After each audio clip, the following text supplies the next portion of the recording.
Welcome aboard Imagination Skyway, your grand podcast tour of the magic. I'm your host, Matthew Krull, and in today's episode, we are going to conclude our two-part conversation about Walt Disney at Disneyland.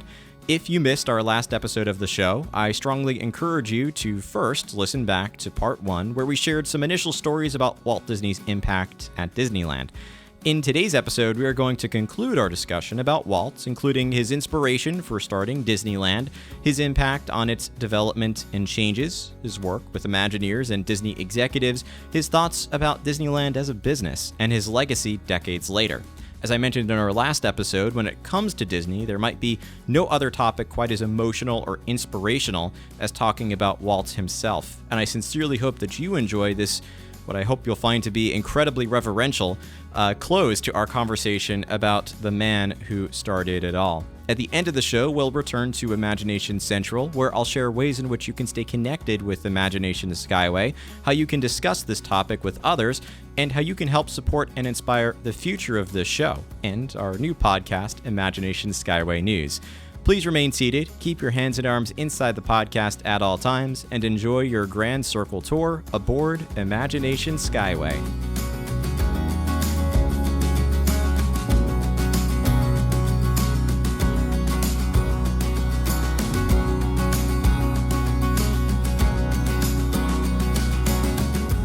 The excitement of not knowing where this train is going to go next, or, you know, just kind of like watching the park go by as you're riding. It's there's something, you know, to use a Disney term, something magical about it, about doing that. But yeah, so I felt that fascination with trains. There is something intrinsically exciting about it.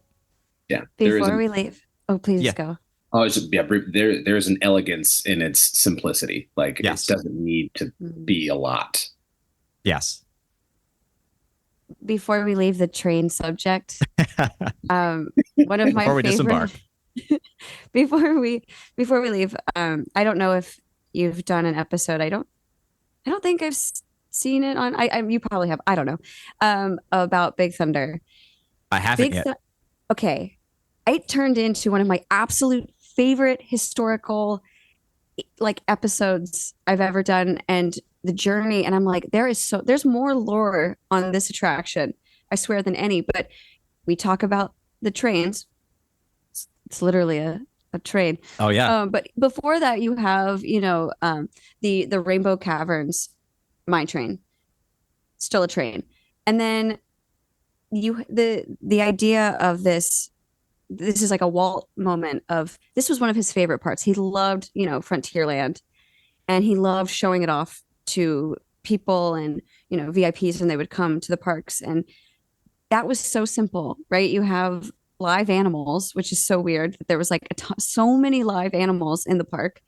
And literal just figures, this is before audio animatronics. This is before animatronics.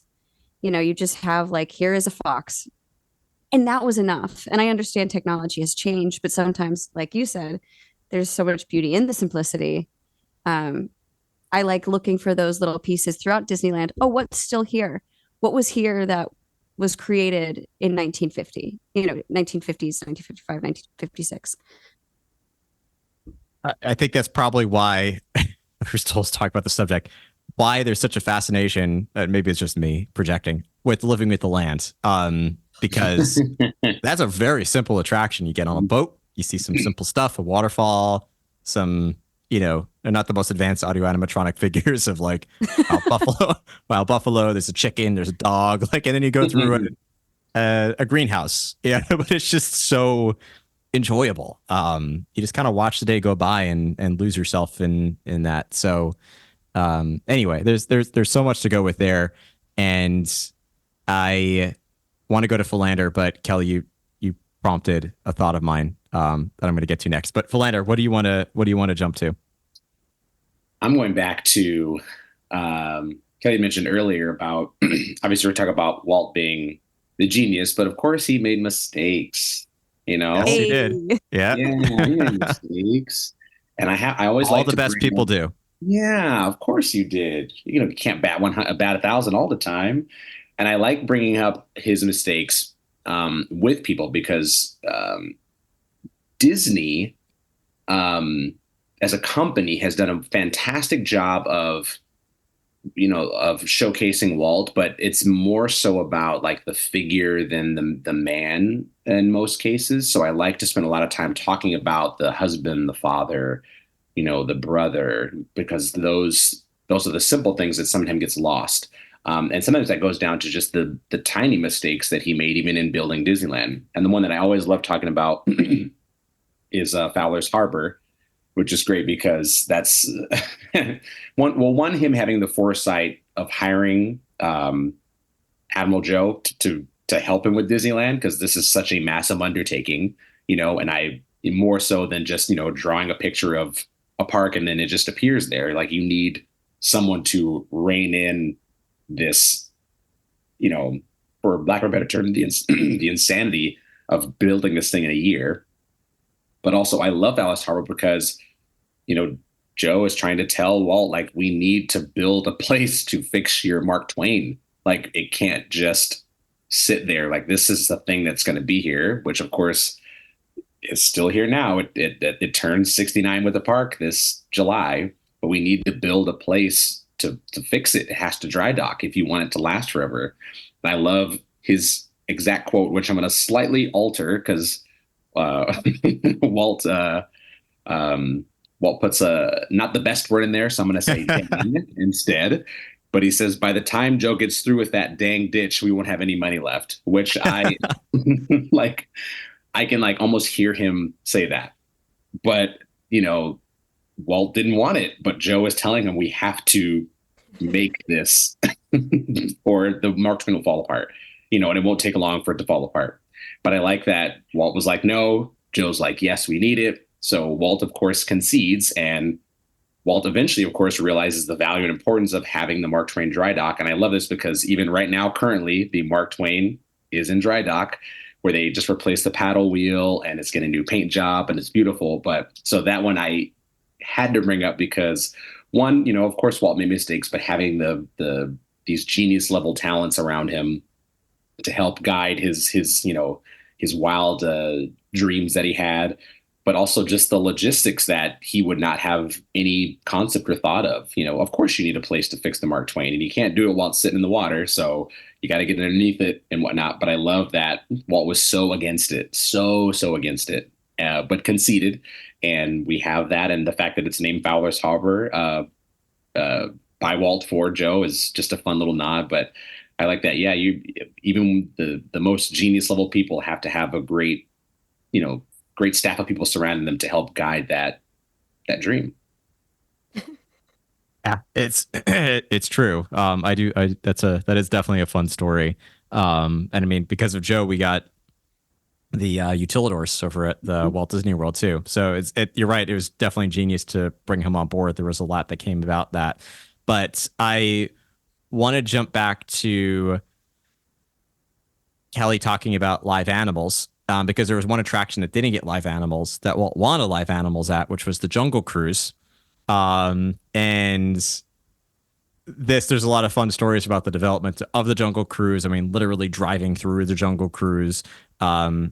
Haley, who all three of us know, actually, also talking about going through things, shares the story of the Imagineers pushing Walt through on an office chair through the models of like Pirates of the Caribbean, just to see what it was going to look like from the guest point of view. So I always picture the Imagineers literally pushing Walt on a little office chair through the model of the attraction. No VR back then. But so the idea of live animals, that this is another personal connection I always felt to Walt, was the fact that he wanted live animals with the Jungle Cruise. It obviously ended up being way too challenging at the time to figure out how to do that. Like, okay, you can't just have these two crocodiles off on the side of the attraction. Like, where are they going to go? Are they going to go into the water? Like, how do you keep them from going over to guests? And not even just the dangerous animals, but some of the others. Where do they sleep? How do you care for them? There's just so much that goes into it, other than just let's have some live animals here. But then decades later, Joe Rohde comes around and comes up with, or helps, lead a team that comes up with Kilimanjaro Safaris. And that was literally an evolution of Jungle Cruise, not a boat attraction, but a safari attraction. And at that point, the technology had advanced enough and they were able to figure out how to incorporate live animals into the experience. And I worked at Kilimanjaro Safari. So I felt always that connection to, this is the attraction Walt dreamed of back in the 50s come to life, 40 plus years later, and how he would have, there were times that at the end of the day, Kilimanjaro Safaris back in the day when I worked there closed at sunset. So I would always, at sunset, because I usually had a closing shift, would just usually get to do 1 or 2 laps as the park was emptying out through the attraction by myself without guests, got to rest my voice and just drive. And it was such an amazing feeling to drive through there and think like Walt would have been doing this early in the morning or late at night and would have absolutely loved it.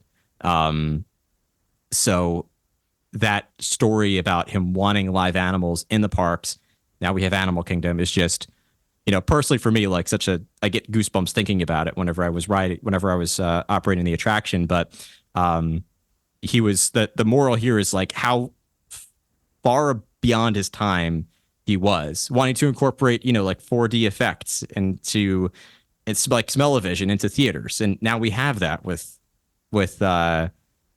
multiple 4D shows across the Disney parks.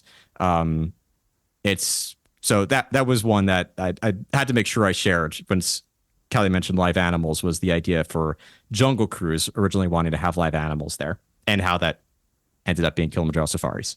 I have so many different stories. This is I'm going to piggyback off of what you said. But first I have to share that one of my favorite things, I don't know if you edit your podcast.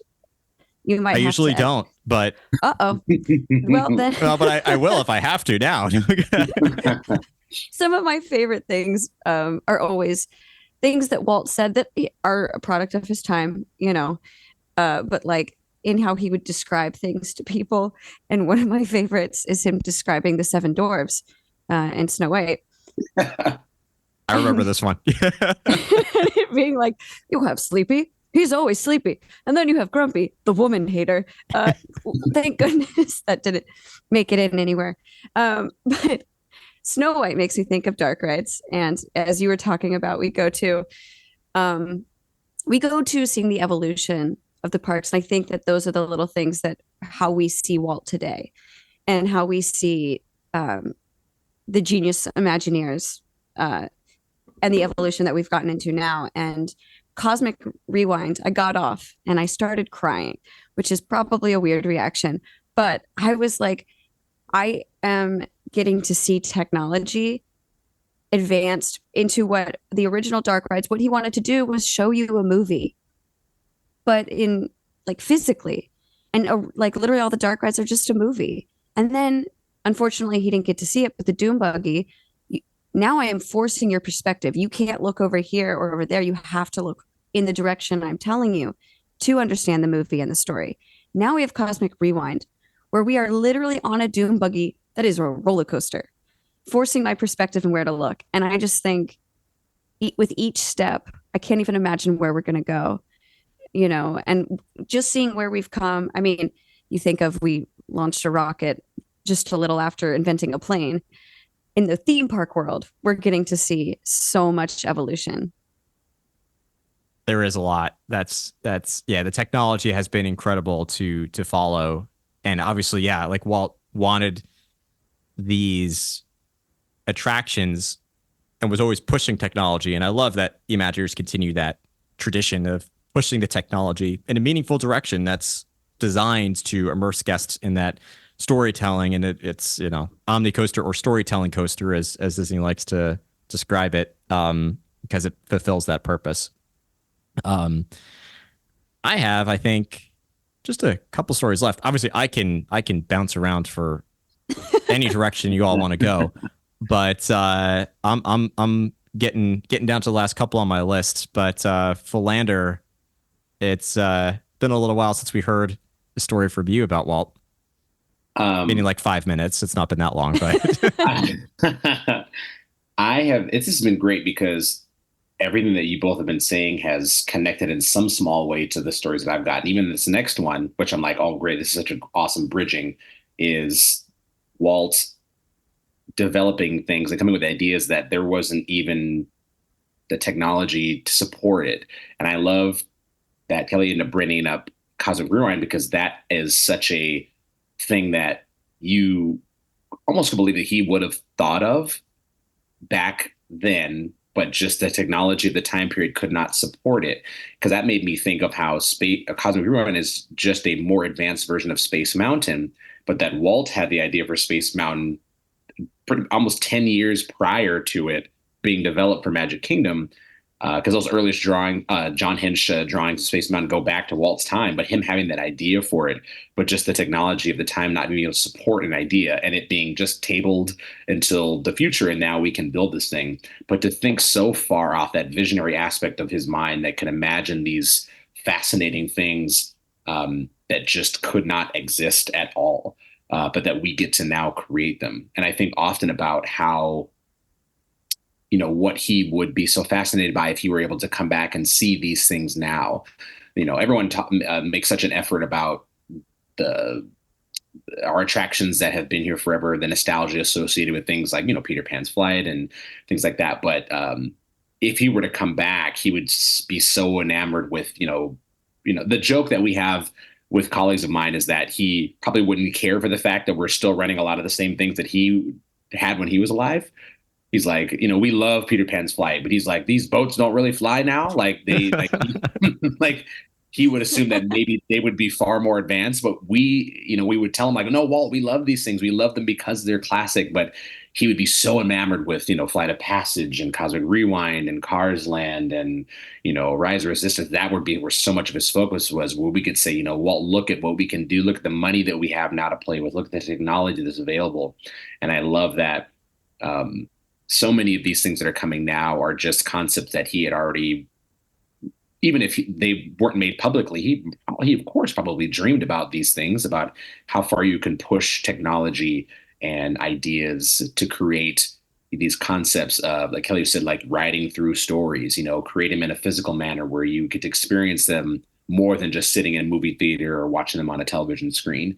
And I am always so fascinated with, especially the Space Mountain one, because there's such a fascinating aspect of Tron sitting right next to Space Mountain to me that when I go there and I look at the two of them, I'm just like, this is, 1975 and, 2023, right next to each other.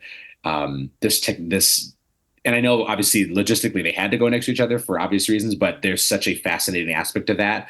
Or even at Disneyland where the Jungle Cruise and Pirates of the Caribbean are sandwiched like as bookends to Indiana Jones. Like that is such a fascinating, like at one point when you're walking down that long hallway of Indiana Jones, Jungle Cruise is literally beyond the left wall and Pirates is on the right wall. Like it's needling the three generations of Imagineering and that kind of concept of evolution that started with Walt's ideas, thinking about how we can continue to plus and change and, adjust and create that kind of, that I'm always blown away. And I'm, it's such a, when you walk down that Indiana Jones, I think about that all the time, as opposed to most people are just excited to, go to the ride. But I know I'm in like-minded company here where, just staring at certain things, your mind goes off on like just such a deep dive of, technology. And one of you mentioned about just like this evolution of technology and continuing into that advancement. And I love that connection back to Walt and his ideas that just could not be created. And now we're getting to see in real time, like I said, this evolution, what's coming next with whatever WDI is cooking up at the moment for the next, 10 years or so is going to be fascinating. Yeah, it's one of my favorite, Philander, to your point, one of my favorites, I guess, myths to bust. Not that I knew Walt personally, but when people say like, "Oh, Walt you wouldn't look really want this," good for your age, then. Yeah, I don't know what I'm doing. When people say that Walt wouldn't want this changed. I'd say actually Walt would Actually, be very confused as to why this is still here. like, oh, to your Flounder, your point, like, oh, Peter Pan's flight it's still here. Okay, it's still exactly the same. Okay, we haven't thought about anything better to do with this space then. Like, I don't think he would have been as flattered as people think it would have been. Constantly thinking about what could be improved upon that. This kind of maybe think about the detail element of it, which goes back to one of my other stories. So earlier we talked about Walt. Kelly mentioned amusement parks were kind of a dying industry at the time, and then Walt came around and invented a theme park, and there were so many things that he wanted to do differently with theme parks. And Lillian even asked, why do you want to build another amusement park? They're dirty, they're crowded, they're unsafe, they're chaotic. And Walt's like, that's the point, is that I'm not going to build any of that. They're going to be clean. This is going to be clean. It's going to be family friendly. It's going to be organized differently. So we've been thinking about amusement parks traditionally designed as a straight line. You kind of walk from front to back, and there's not a lot of logic to that. But now we have this hub and spoke system kind of brought from this idea from the way Paris was designed and incorporating it into Disneyland Park. But also knowing that it's not just about designing something, but making it so not really about quality. Quality is important, but it's about the authenticity of it. It's got to be believable. And Walt wanted it and knew that. I don't have the direct quote in front of me, but he knew that you had to have enough detail that you believed it, because if you believed it, then Kelly, to your point about earlier about us feeling our authentic selves in there, it's because we're given permission to play, because we're allowed to believe in the story that's being told. We know it's not real. Like we ride Rise of the Resistance. We know this is not actually happening, but it's believable enough that we're allowed to pretend and believe. And it ties back to one of my favorite stories with Walt and Pirates of the Caribbean, which is my favorite attraction in Orleans Square. And one of I forgot which book I read this in, but like when it was obviously still being developed, Walt passed by the time the attraction opened. But with the Bayou scene, he had there was somebody working on the attraction and helping to build it, and like riding through that scene, it came back and Walt asked, like, so what did you think of the attraction? And he's like, or this particular scene, and he's like, well, it's great, but it's missing something. And Walt's like, well, ride it until you figure it out. And on one hand, I'm thinking like, this guy's getting a free break to ride attractions all day, and maybe he was just pulling Walt's leg. But that ended up turning into he came up with the fact that there were fireflies missing from the Bayou scene, because it's like one of my oldest Imagineering books that I have. But it was just that commitment to like, well, if it doesn't feel right, then what is it? Like, what is missing about this? And it was something so simple, but I love those fireflies in the Bayou scene on Pirates of the Caribbean. But it's that insistence on, and it's a tradition that's continued today on it. When I spoke to Tony Baxter, he just put it so eloquently, and I can't possibly repeat it in the same way, but it's got to be threading this needle between believable and fake. Like it's got to be believable enough that it feels authentic, but still have this element of fantasy that that it's not real life. Like we're not looking to just repurpose real life or draw real life in 3 dimensions, 4 dimensions, but to almost characterize real life and make it into a playful environment.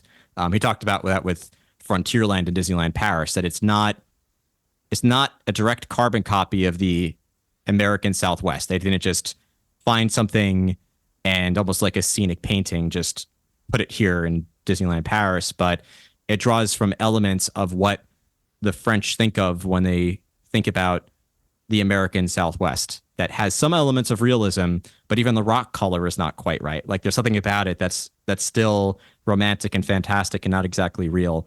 But that all goes back to the Walt tradition of the details have to be there for it to be believable and just have enough room to play, enough fantasy in it that it's not just like we're walking through real life. There's something different about it.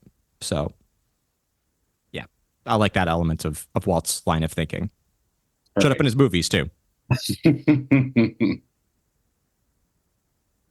All right, let's go to maybe one more story each, unless you don't. Actually, I'm running low on these. No, absolutely not. Never. From the list I started with, obviously I could come up with so many more, but I think that was a little bit of my mistake. I took some notes, and then I kind of just opened up a bunch of my notes from previous podcast episodes. Yeah, because I just have like 40 tabs open on my Safari because I love all of the history. I love getting to geek out about that kind of thing. And one of the things going all the way back, keeping it in the parks, don't worry, but in discussing Marceline, it was so clearly so important to him to give homage to I don't know which one of those words. We'll let an English professor time in. Yeah. To his past, his upbringing, and to go back and visit. And I love all the stories that people there talk about. Oh, when he would come into town, what this was like, or him giving, the not politically correct named Autopia back to the community. And I think the little bits like that, like we're getting to see more perfected versions of the rides now. This has kind of been like, as we're closing out, where we've harped on this a little bit. But I love the big kid element of, okay, well, I'm gonna give back. We're gonna be happy. Then also, I want to turn to go ride Autopia. His balancing act. He wore so many hats. And I think we've told so many different stories under each hat. And I think that's really cool. I think so too. Philander, what about you? There's one that we love to share at the park all the time is when people get the opportunity to visit Walt's apartment, which is obviously, it's hard to describe in certain aspects, depending on especially how deeply entrenched you are in Walt or the history of Disneyland. But the one we like to share all the time up there is the one from opening day with the Mouseketeer Sharon Baird getting to be in the apartment with Walt when they first opened up Disneyland. And it's a powerful story for a couple of reasons. But one, when they initially first opened the gate and people were coming in, Walt happened to be in the apartment space with the Mouseketeers. And he was standing at that iconic window where the lamp sits now, watching people come in. And Sharon Baird, who was in the room with all the other Mouseketeers, and of course, I'm sure they were acting as kids do, but she, in the moment, took note of getting to watch Walt when people were coming to Disneyland for the first time. And she says, at the time, she didn't understand it, as of course, as a kid, you wouldn't. But she got to see the full realization of his dream happening in real time, like seeing him well up and get a lump in his throat and a tear come down his face because she was watching that realization happening like in the moment right then, And I love that Walt had no idea about the complexity and problems of that first day also, because he was so busy, obviously dedicating each land and just being enamored with this thing that I have dreamt up for so long. And now is finally like happening, I'm living in the moment. What does it feel like to have something you've worked so hard for and dreamt so long about be happening around you? But also he could not necessarily just enjoy it as like a guest. He's like working in it at the same time. But I love that story because Sharon mentions, that she didn't get it at the time, and who would as a kid, but that she remembers specifically watching him, stand silently, at the window, and stare out as people are coming in. And that speaks a lot to not even just that moment, but a lot of time that Walt would spend in that apartment. We talk about the power of Walt being at Disneyland specifically, and unfortunately not being around for the other parks, but, watching the parades from that window, watching people like how Kelly mentioned, just sitting on Main Street, like him doing that himself, and that's like a bit more of a private moment because obviously he could sit on any bench that he wanted to, but just getting moments to just sit and stare.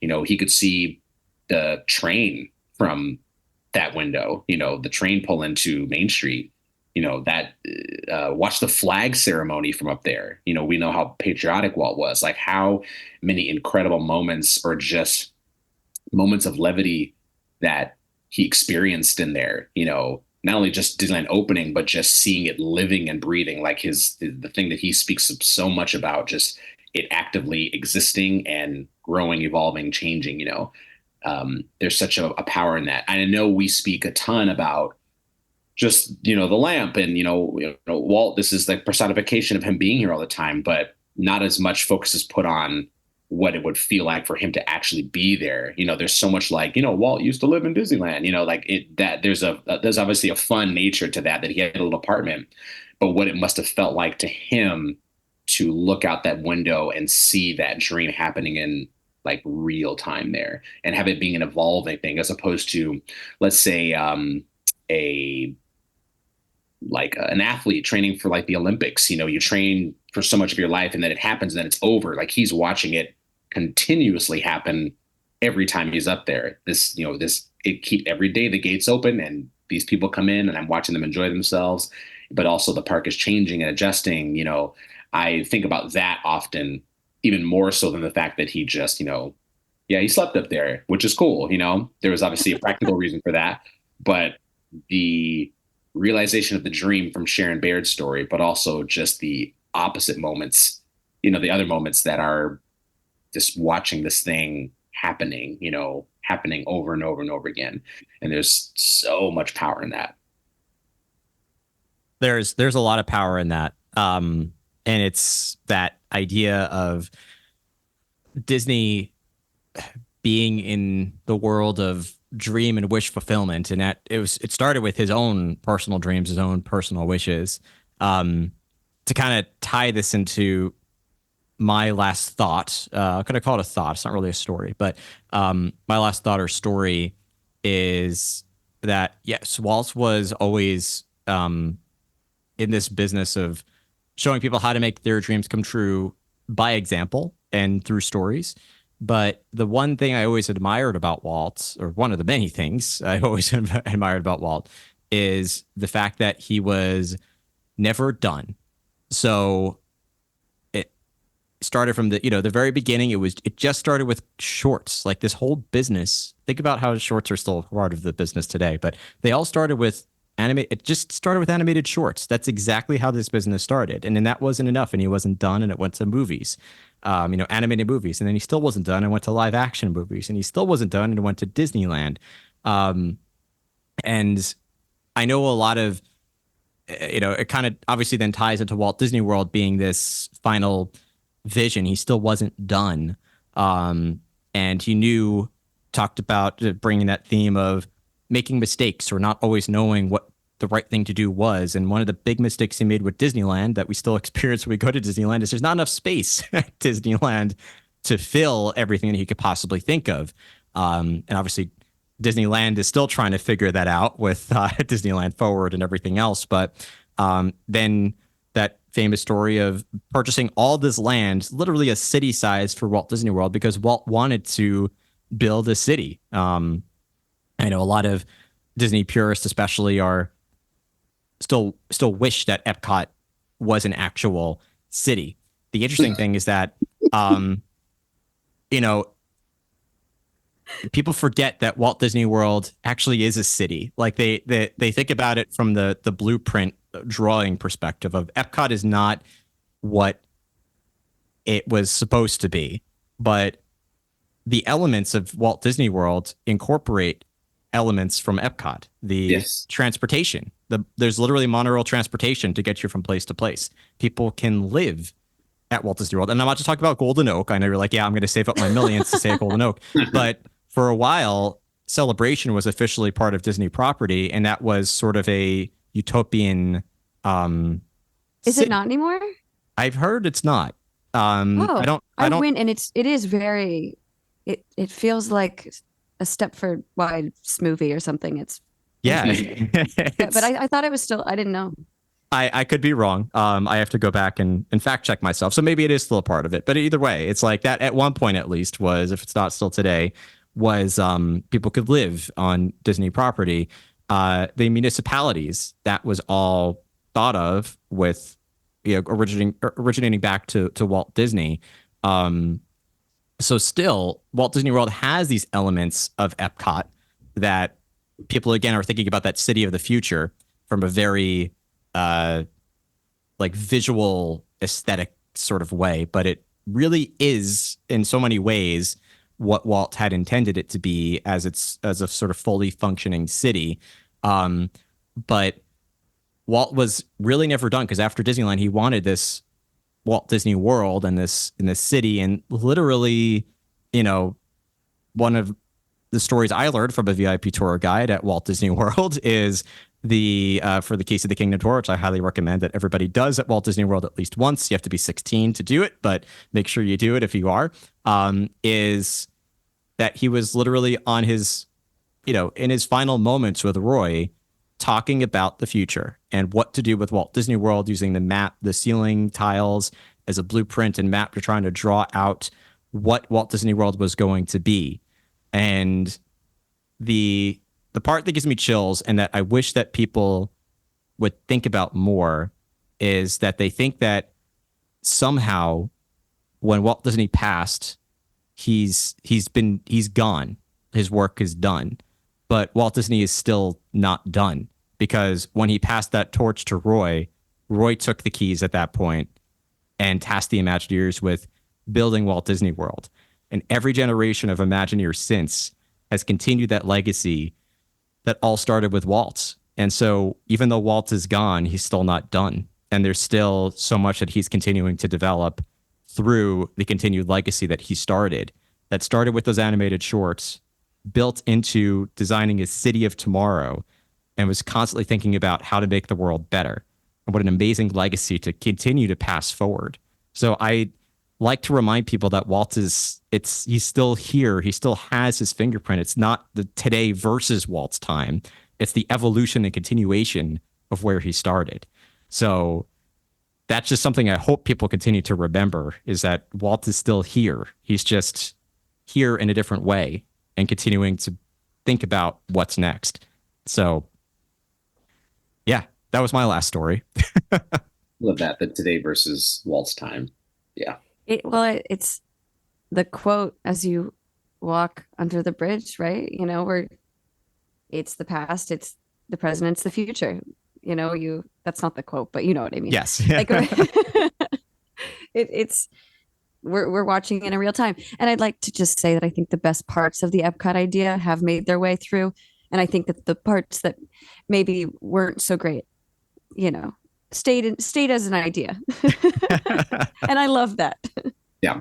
It didn't have to all be there. And I think there's a great quote from him saying that Epcot is always, Epcot will always, I think, be a state of becoming, which I think is great too. Like, yeah. That's a fantastic quote that speaks to what's happening with it right now. And then after that, and then how those plans change. We don't get the exact same thing that, he showcased, but it's always becoming.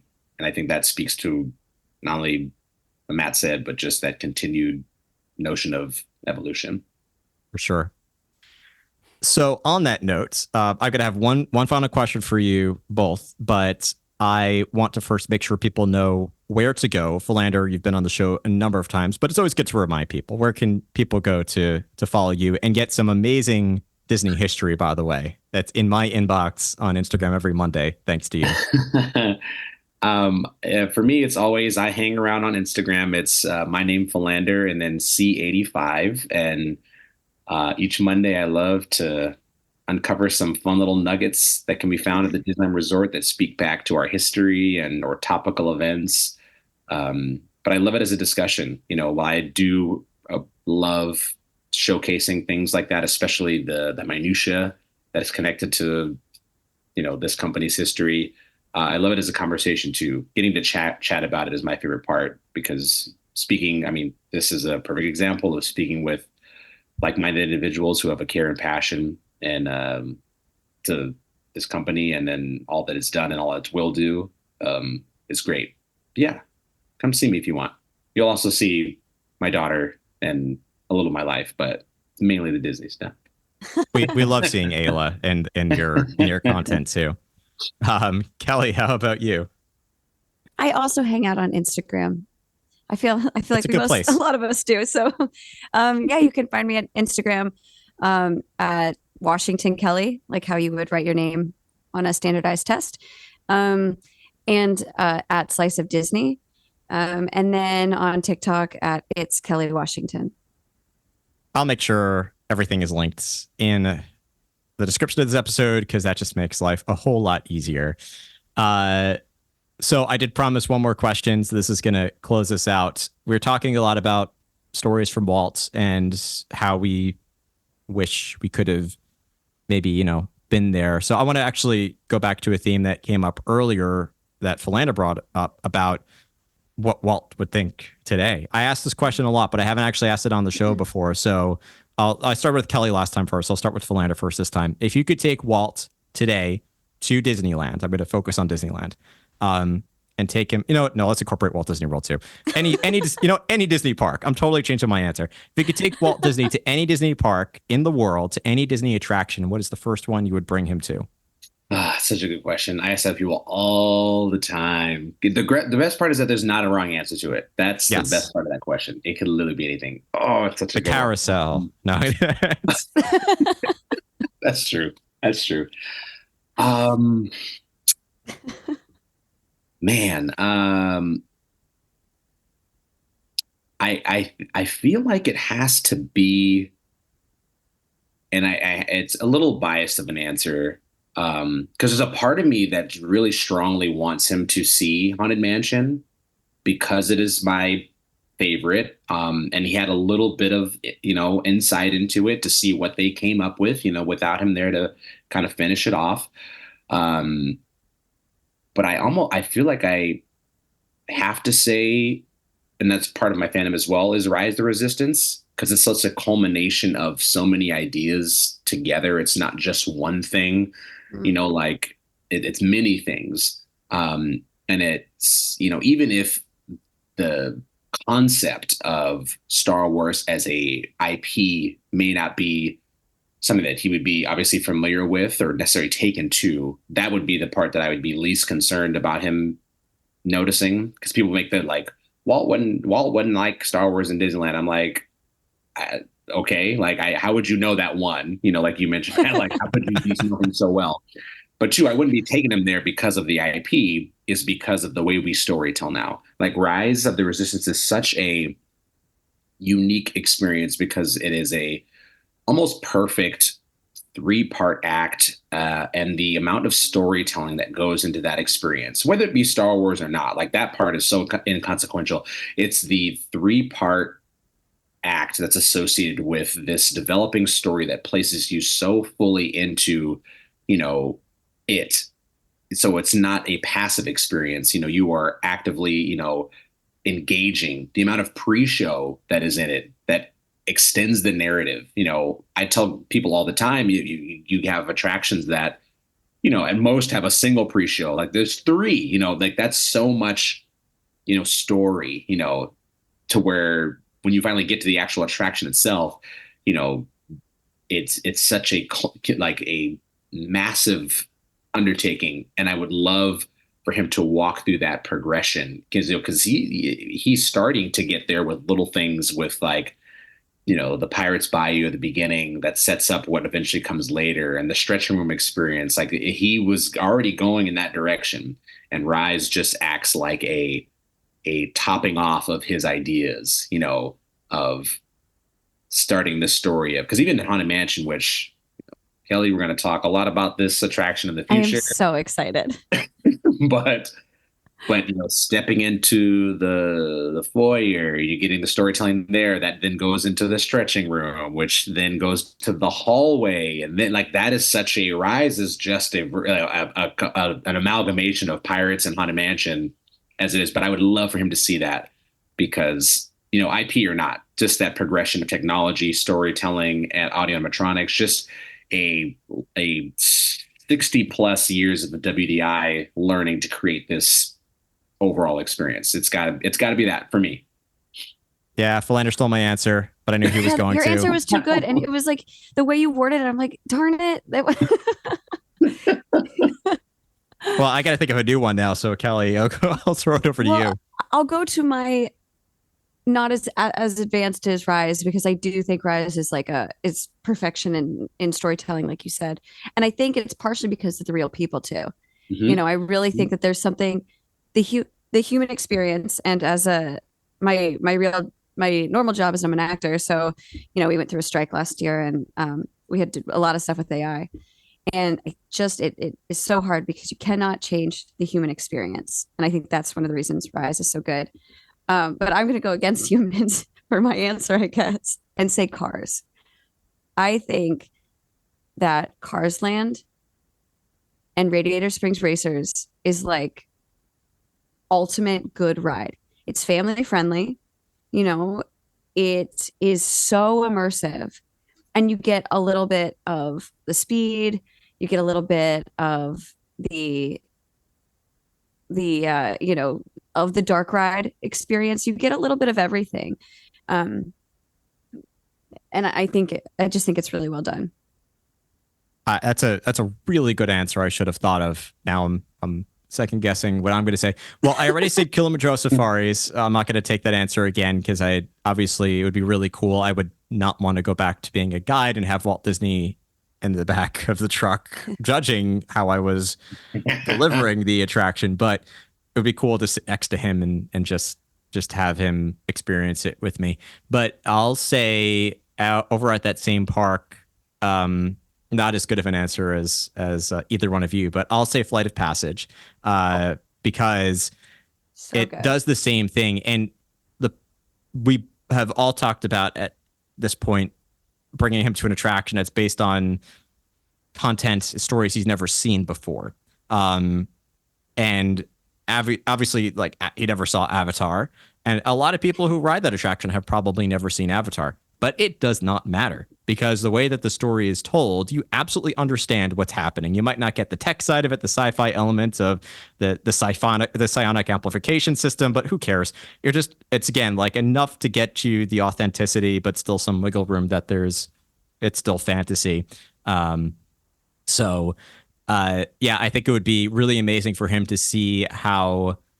I think that's the culmination of a lot of what Joe Rohde's team has done in telling a story that it started with other elements of Animal Kingdom. You might not understand the anthropological, social, cultural elements of civilizations and cultures in Africa or in Asia and the regions that are translated into these areas, but you have enough to go by that it's almost in a way an educational experience. You get a little bit of that culture, you get a little bit of that history because of the way that it's designed. You don't need to go in knowing the history of these areas to understand it. And it's the same thing with Pandora. You don't have to have seen the film to get it. You're going to get it. And it's because of the way that that story is told and the way Flight of Passage is told. I mean, even the fact that you're literally going up to the second floor in the beginning, you're already thinking about going up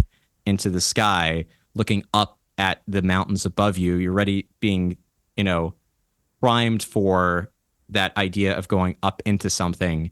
And the story that's told through the details in the queue and then the pre-show, you obviously have to get a little bit more context. You have to be a little bit more direct with the dialogue for you to understand what's happening. But then you really don't know until you step into that vehicle and 1 second you're in a lab and then 10 seconds later, you're on a banshee in a tree. And it's the same ride system, but it has totally transformed the room around you so that you absolutely believe you've gone from sitting in a chair to now you believe you're on the back of a wild, fictional, like dragon-like creature. So I think that would have been amazing to share with him. And I think he would really have a blast with it. You know what else we can, as a group, take him on? Mickey and Minnie's Runaway Railway. Yeah. It's a train and it's Mickey. Why didn't I think of that? I was going to say it too, but it would have been cheating for me a little bit because when I interviewed Kevin Rafferty about the attraction, he said that he would want to take Walt on it. So I thought it was, but for those reasons, because Walt loved trains, it's Mickey and Minnie. So it's exactly what you said, Kelly. Yeah. I think that we would all want to take Walt on that one. My secondary one, if I hadn't gone first with Rise, thinking of Flight of Passage would have been Soarin'. Oh yeah, just his love of travel, and then also that setup, that nature of even if it's, I know people love California more than World, and I get that part, but just the idea of that flight kind of thing, starting with something as simple as Peter Pan's flight that he was around for, and expanding it to this much larger, more elaborate, storytelling or story-driven experience. Absolutely. Well, with that, it has been an absolute blast chatting with both of you and geeking out. And I absolutely think we need to do this again, perhaps for another phase of Walt's life or something, a similar topic. I'll come up with something to get you both onto the show together. But this has been a blast. So thank you for spending the time geeking out with me today. Anytime. Yes, a pleasure always. It was wonderful.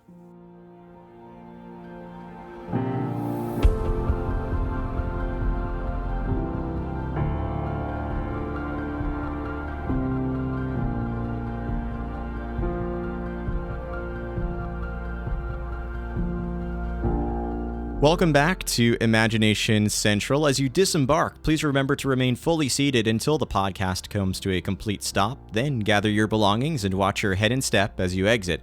I especially want to give a tremendous thanks to both Kelly and Philander for joining me in this two-part discussion. And please be sure to visit their Instagram profiles and follow Kelly's podcast. I'll make sure to include links to those places in the description of this episode. After you exit the episode, I encourage you to engage with the show by following Imagination Skyway on your favorite social media app. And if you enjoyed this episode, please be sure to share it with anyone who might enjoy our discussion today and leave us a rating or review in your favorite podcast app. If you're listening on Spotify or already following us on social media, be sure to answer our question associated with this episode, which is the same as part 1, for you to tell me your favorite story about Walt Disney at Disneyland. In addition, be sure to explore Imagination Skyway on the Patreon app or at patreon.com, where you can enjoy bonus podcast episodes, on-demand scenic audio recorded at the parks, and even more content to enjoy, as well as a private community of listeners where we host weekly watch parties, small group video calls, and lots more fun. These terms and conditions and perks and benefits are subject to change depending on when you're listening to the show. But while you're on Patreon, if you're listening shortly after this podcast episode airs, you might also see a tier there called Imagination Skyway News. That is part of our second podcast community. I just launched this past month a new podcast called Imagination Skyway News. It is in no way going to impact the Imagination Skyway podcast you are listening to right here, but you can consider it to be a supplement to this podcast. This podcast community is all about discussions like these, where we talk about our fandom, we dive deep into the history of attractions and the parks, we geek out about our favorite Disney topics in a long-form content fashion that is produced bi-weekly. The Imagination Skyway News podcast, which is entirely new, is short-form podcast content, talking maybe 5 to 15 minutes, depending on the topic at hand or how much news there is, but short-form podcast content where you can go to hear the latest Disney news. There is no set cadence, there is no set length to these episodes. I'm just going to publish them as news becomes available. I'm going to focus on the news that has the greatest impact, or that I think you will find to be the most interesting, to help continue to build your understanding of Disney as an organization, the factors that influence Disney and the factors that influence our experience as Disney fans. But most importantly, I want to create a community for you where you can just go to hear what's happening at Disney. I think you'll agree that there are a lot of news sources out there, and most of those are filled with analysis and opinions. They're contrasting opinions in many ways, and it influences our opinion about Disney. When we hear these opinions, we ourselves are influenced by it, and there's really no place you can go to just hear what's happening. I'll give you a great example. There are times where things change at the parks. We had the theme park reservation system, and then that theme park reservation system has, at least at this point, been slowly going away, especially for those individual single day and multi-day park tickets. And there's lots of opinions about what that means and how it impacts your experience, and that's all important to know. But this is a place to go to just hear, hey, guess what? The theme park reservation system is changing. Here are the changes. Here is where you can go to learn a little bit more. All the sources are going to be primary sources, at least whenever possible. There are times we might hear things that don't come directly through Disney, but do come from reputable sources where we know this is accurate information. And I'm going to do my best to not necessarily be the first one to deliver the news, but to be the one to provide it as quickly as possible with an entirely accurate, or at least as accurate as possible, download of information for you to, again, learn a little bit more. So I hope you'll learn more and go to follow this podcast over at Imagination Skyway News. I have a link for you at imaginationskyway.com. I have more information on our social media channels on Instagram and Facebook. And you can go, I should say, to those directly to your favorite podcast app, no matter which app you're listening to, and just type Imagination Skyway News. That'll take you to, it's the same logo as Imagination Skyway, at least at this point right now. It's just a black logo instead of a blue one, so you can go and check it out, and I hope you'll enjoy and subscribe and listen to the show and share it out if you enjoy that mission of trying to create a Disney news channel where we just talk about the news in the best way possible with the highest degree of journalistic integrity. Last but certainly not least, I want to remind you that achieving your dreams all begins with some self-belief, a plan of action, and perhaps a bit of inspiration. I hope this show provides some inspiration for you. It is all possible to achieve your dreams if you are willing to put in the time, the energy, and the work to make your dreams come to life. Thank you so much for riding aboard Imagination Skyway, and remember, if we can dream it, we can do it.